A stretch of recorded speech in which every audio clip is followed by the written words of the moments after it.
Trade and investment between Kenya and post-Brexit Britain are one of the priority issues on President Kenyatta's agenda during the summit, with the UK having been a traditional trading and diplomatic partner for Kenya.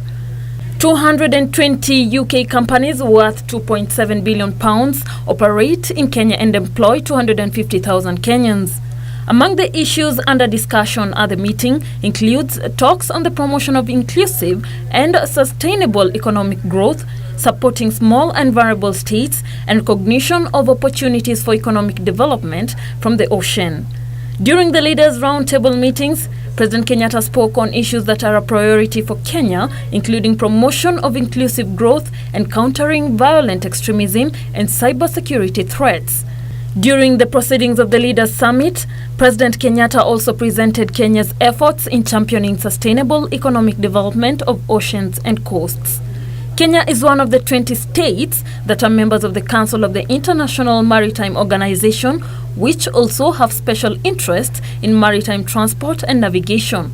Kenya will later this year co-host the Blue Economy Conference, which will be a precursor to the 2020 United Nations Oceans Conference. The Blue Economy Conference is geared towards supporting the implementation of sustainable development. The discussion on Kenya's role in the blue economy is expected to come up when the leaders discuss the Commonwealth Blue Charter. Kenya has requested for the Commonwealth's involvement in the capacity building to increase maritime domain awareness among its littoral members that may lead to taking ownership of their maritime security. Kenya is also seeking the extension of cooperation in maritime security to cover other illicit maritime activities such as illegal, unreported and unregulated fishing, smuggling of oil, as well as trafficking of drugs, arms and persons. Kenya is also rooting for stronger multilateral efforts to control toxic waste dumping and marine pollution, which are the more pressing day-to-day challenges for coastal nations in the Indian Ocean and Gulf of Guinea region. President Kenyatta is scheduled to have meetings with a number of leaders attending the conference. The president is in the UK to market Kenya as a preferred investor destination. The official program for the day closed with a dinner hosted for the heads of government by Her Majesty Queen Elizabeth II at Buckingham Palace.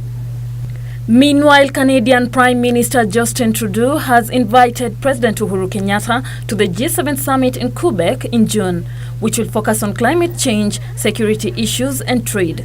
The invitation underscores Kenya's role as a key player in the search of stability in the East African region. Prime Minister Trudeau personally extended the invitation when he held bilateral talks with President Kenyatta at Lancaster House, London, on the margins of the Commonwealth Heads of Government meeting in the United Kingdom capital.